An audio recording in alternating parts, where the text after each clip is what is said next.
we have Onetapman. People are complaining about red. We'll go to blue. Oh. We're going to blue. Actually, blue's not that good. We're going to yellow. Yellow's not that good. Orange is ugly. We'll stick out blue. Whatever. So we have Onetapman. I've seen him in chat. I've seen him in Discord. He's a Junkrat. He is 4,500. And we're going to check him out.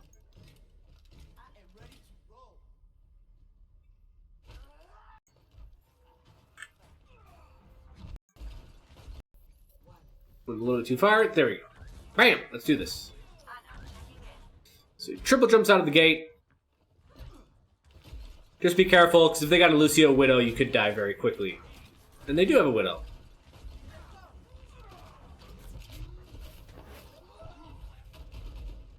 Alright, so they got a Widow, and man, she pinned you down pretty damn fast.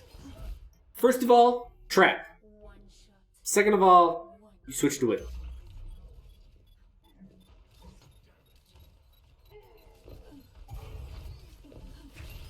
That's a good shot.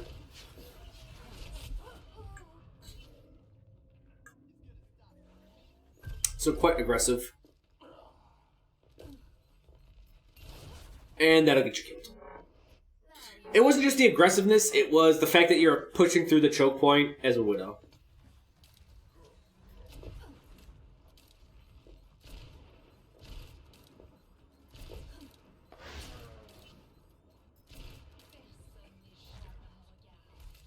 So she has the wall-hack advantage. And she got you.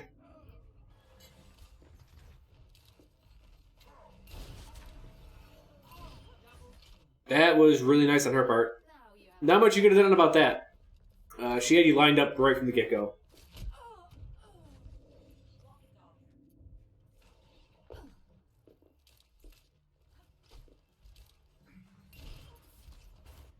That is a very good Widow. So this is actually a really good point to talk about.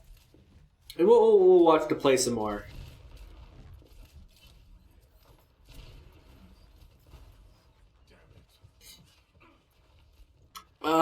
This is what a lot of Overwatch League players will have, and this is essentially like a high-level issue.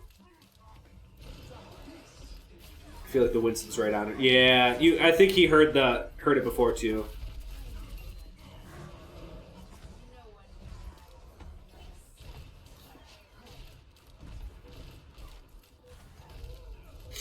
All right, so the high-level issue is this. I said don't in the last review. Don't go against someone's strength. If someone's strong in a specific way, I usually don't try to attack them head-on-head, right? That's strength against strength.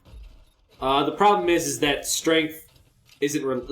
it's reliable, but it can wax and wane with the day. It's just not the greatest thing to depend on. So he changes back from Widow to Junkrat, which is the correct maneuver. Too long will you see good players. They'll stick to what they're doing because that's all. I don't want to say that's all they know what to do, but they really, really believe they can beat that person. And I don't know if it's tilted or if it's like an ego issue or whatnot, but you have to admit at some point you're like, all right, this person may not be better than me, but right now they're fucking better than me, and you have to figure out how to attack them in a different way. Because attacking them head on head isn't working. You're just not as good as them, and you have to understand that. You have to rationalize that. And you have to act on that immediately. And it's not a bad thing to admit. If anything, it'll help you play out more than anything. So the triple mine, I'm usually a little bit reserved on that, just so I can have an extra mine before or when I get into combat. That was a good hit.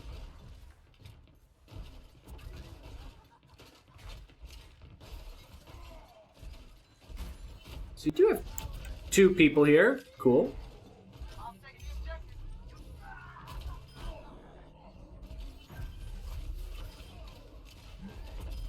Good job. So this is really good. And that is Remember when I tell you people to pick a flank and then... Oh, that's excellent, Lucio. Pick a flank and then cleave to the center. Junkrat has the flank... He has the advantage on the flank normally, just because flanks are usually closed in. That's Junkrat's good area. Oh, careful. Yep, that was correct response. Usually less SR players will actually not react that way. Right, he had to get the fuck out of there. He was at a disadvantage. At least he recognized it. Okay, there's the trap. Good. Good bank shots. 2 good bank shots. Very good. So with a couple people dead, he knew he could pressure in further. Those were all good things. And good for Lucio, too. So he's doing damn good.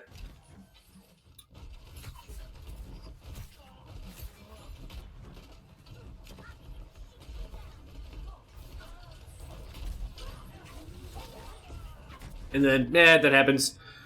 Pressuring the choke point a little bit too much. This is kind of what tanks do. Tanks are mainly choke busters. It's good to lay on pressure, but after a while, you kind of have to back up. Don't hold the pressure on the door right away. But it's good he went to his strength, and I don't want to say this is for or against one-tricking. If Junkrat is this person's strength, I can't, I don't know if they are, but I know they're a big Junkrat fan, yada, yada, yada. Play to your strengths and not the enemy's. And by switching back from Junkrat off of the Widow, maybe he should have done it sooner on the first round.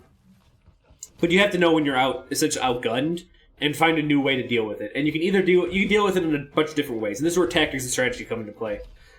So you could drop the Widow for a tank and try to pressure the Widow directly, or you could get another DPS and try to take out the main team. You can take out the main team while your team deals with the Widow.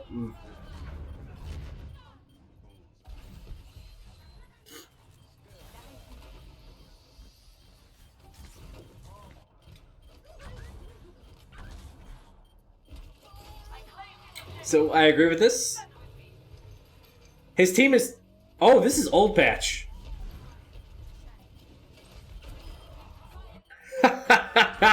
Oh, Old Patch was so good.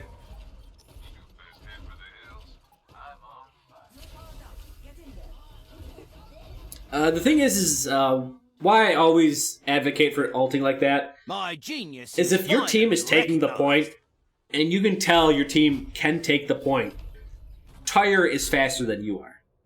It's always going to be faster than you are. So it's good just to get the Tyre there, get a numbers advantage for your team, and then follow up with your normal, just walking to point. Sometimes those, 5 to 10 seconds can win or lose you the match. Then, Angel Cat Sugar. Oh, that was a host. Master Gibbs with the 4-3 sub. Mason Mix with 100 bits. Hello, my name is Chro. And I want to be unit boss. I have no idea what that says, but sure, man. Thanks for the 100 bits. And then Rin with the 4-3 sub. At one point, I'll report myself and send it. Merry Christmas. Well, send it when you can. So we got the rollout. Now on this map, that was a good. Oh, I thought that was a good shot. Oh, let's just stop. Up. So these shots are good, but these shots are better. Oh, these shots are good. The thing is this will put them... Let's see if he goes around. We'll put them on the far end of this. Is that going to put them on the close end? Because what's going to happen is the Reinhardt's going to come up close, and he's going to put a shield right at this dotted line. Maybe not right at that dotted line, but maybe at this dotted line. And it's not going to stop these shots from going behind. I think you can arc them if you get far enough left. You can get this angle to such a way where it bounces off like that. So we go bing, bing, bing. And also, attacking indirectly is usually better than directly, just because people won't see it coming.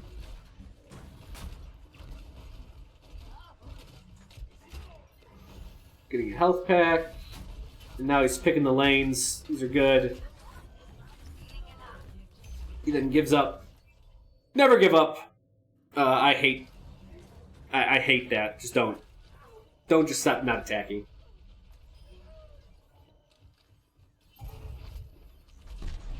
And he goes Pharah.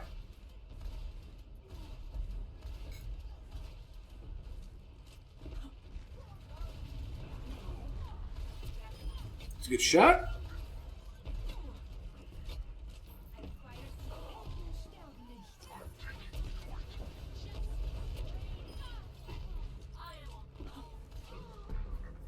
So, that was good. Usually focusing on the flying targets can be a little rough, but you are landing your shots, and if you can land your shots, then, right, there's nothing to say about that. Oof.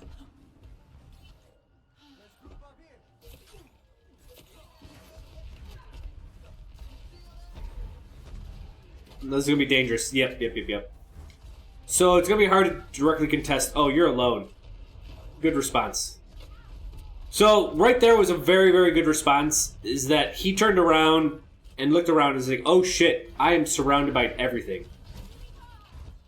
So he got the hell out of there. And now he's switching to Widowmaker.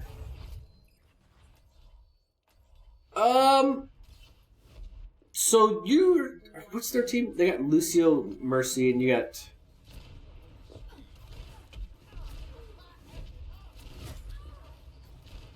So... Because your team didn't have a Mercy and didn't have a dedicated heal for your Pharah, that probably did affect your... Oh, that's a good one. And now... Switching a little bit too much. At a certain point, you have to stop trying to figure out a decision for you to win by and just start playing the game and winning through skill. And this is what you're forcing the team to play to your way now. Now, at first you're going to be like, oh, you're playing into a bad hand because they got Pharah, Mercy, yada, yada, yada. But at least this is, if this is his strongest hero, then you're playing your strongest hand.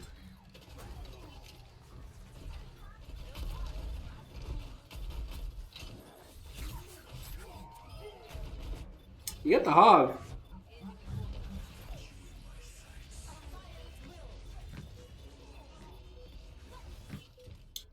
So just watch the class switching.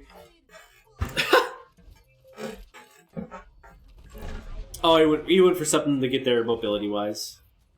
And then he gives up. Alright, so that's the defeat. So overall, accuracy I think was phenomenal. Your Widow was good. Your Pharah was like phenomenal for the little bit you played for it. Your Junkrat seemed well. Actually, yeah, the round 2 you're landing a lot of good shots. So your accuracy, I would not worry about that right now. Just keep on playing and you'll get better. Positioning. The first round was so hard because you died once as Junkrat, you went to Widow, and then you guys kept on getting stomped. So the first round, I can't even tell you like better positioning or what you need to do better there because they were on top of you the entire time. And their Widow was fucking phenomenal. Their Widow on that map was really, really good. I liked your decision at the end, finally, to stop trying to Widow the Widow. Again, for that reason of... this is like information stuff, but play to your strengths.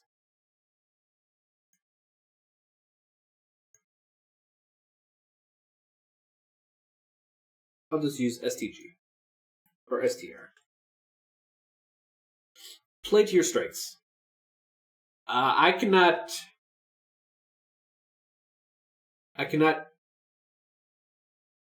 emphasize this as much as I can. You in the end of everything, you have to play what you're strongest on. If you're succumb to the enemy's will, you're just playing their game and you're losing. Right? Because there's Team A, there's Team B, there's Team C and D and E. Alright, now, let's say that you're Z, you have to learn how to play against Team A, and then you got to learn how to play a team against B, and then play C, and then D, and then E. What about F? Oh, now you have to relearn F.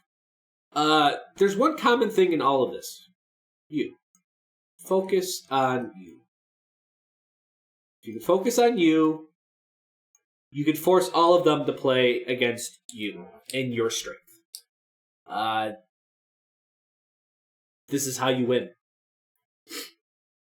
I said it in that little blog post I wrote before. Millions of dollars for Overwatch tournaments will be won on someone beating their quote-unquote counter. We already seen it in the World Cup. Flower, Widow against Diva, Tracer, Genji, Winston. Team Canada versus Team Korea World Cup. The Widow beat all of them. And everyone said, the community would say, no, that's a throw pick. If you can beat what everyone believes you're weak against, you have nothing to fear. You will win 1,000 games. So your positioning, I think it was immaculate on the second point. So we just say one round. I can't really talk about it because the guy just out-widowed you and they're pressuring you so hard you're stuck in spawn. The second round, you're doing good. The third round was good. I mean, I think your positioning, you have the hang of it. It's just hard to look at your positioning when you guys were getting pummeled so hard on the third point.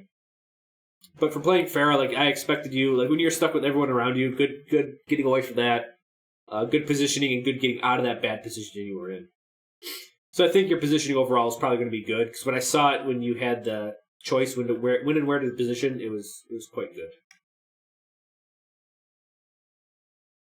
Actually, everyone says Flower's pick on Widow was a bait. So, alright. Here's the thing about bait picks. If I pick X, and you're forced to pick X, Y, like all these other picks, these 4 picks. Oh, they got baited into fighting the Widow. So are you saying they shouldn't have picked against the Widow? Because then the Widow would have just shot in someone's face. Right? The Widow would have just killed whoever was out there. I personally, a lot of the time, I don't believe in baits or feint attacks. The reason for that is, why fake punching you in the face when I can punch you in the face? Right? And this is what Flower did, it wasn't a bait pick. It was simply, I'm going to do a job, and I'm going to do a job so well, you have to react. And Widow is a character that she gets positioned so far back, and if she's that good, like Flower is, if Flower is that good on Widow, you have to respond by overcommitting a very long distance. It's not a bait pick. It's just a good pick because he's a good Widow. Yeah, Widow requires a specific response, so you can tailor your defense to that specific response. And this is why I say there are no quote-unquote counters in the game. If I do X and you have to do Y, I win because I know exactly what you're going to do. I can prepare for Y very easily. Now, if someone's a one-trick, and they're like, hey, actually, I know how to defend against this with Mei. And you're expecting Y, and all of a sudden I throw a Mei at you, and you're like, well, wasn't expecting that. And that's why I think one-tricks are healthy for the community, because you learn about all of these different responses you can have for the same type of situation.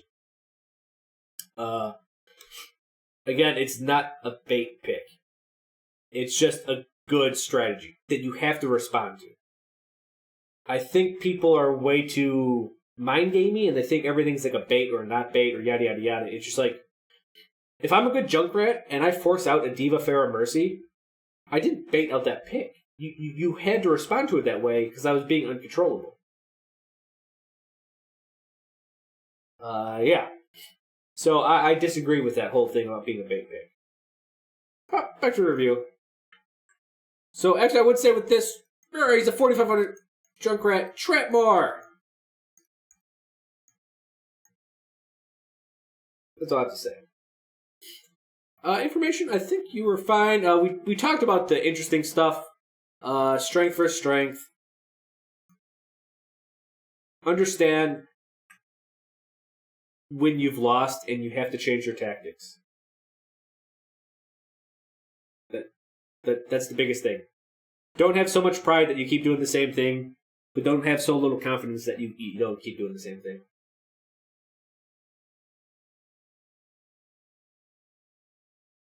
So yeah, at a certain point you have to, if your Widow isn't working, even though you believe you're more skilled than them, if it isn't working in that case, don't be afraid to switch.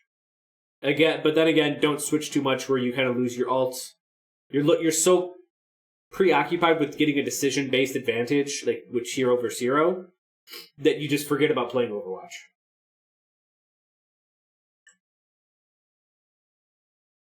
Overall, I think obviously you're doing really well. I mean, your accuracy and positioning are great.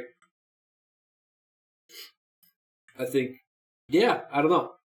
If Junkrat's your comfort pick, stick more to Junkrat. See what you can do against it. That's when you have to start getting into weird stuff like I do with tactics, where as a Junkrat, I'll pressure the left side so that my team that normally pressures the right side, it's easier for them. A couple people will come this way, try to defend me. Then all of a sudden, well, it is a 1v2 over here. I'm not so committed that I can just back up. And if they do go back to like that, I get the flank advantage. But if they do stay over here, then it's a 4v6 or 4v5 over here, and my team can take that fight.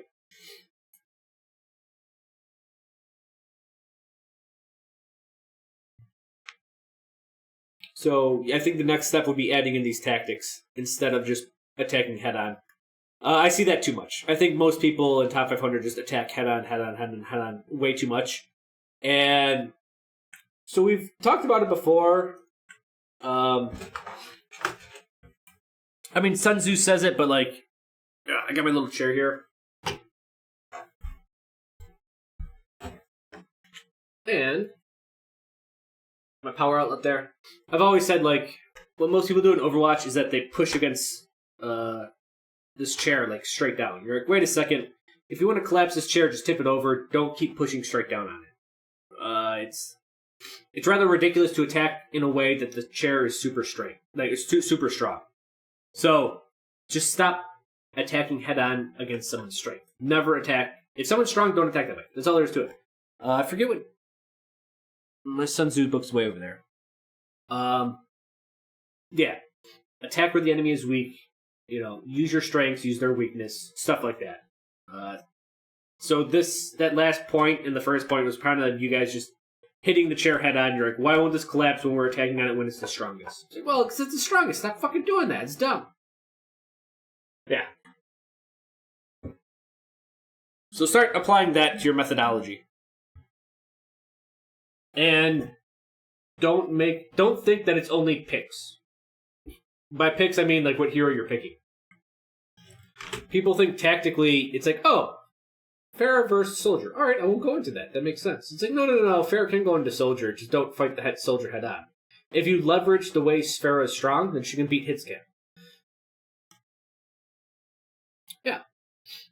So that will be that one. Defeat. Bam! Overall, not terrible.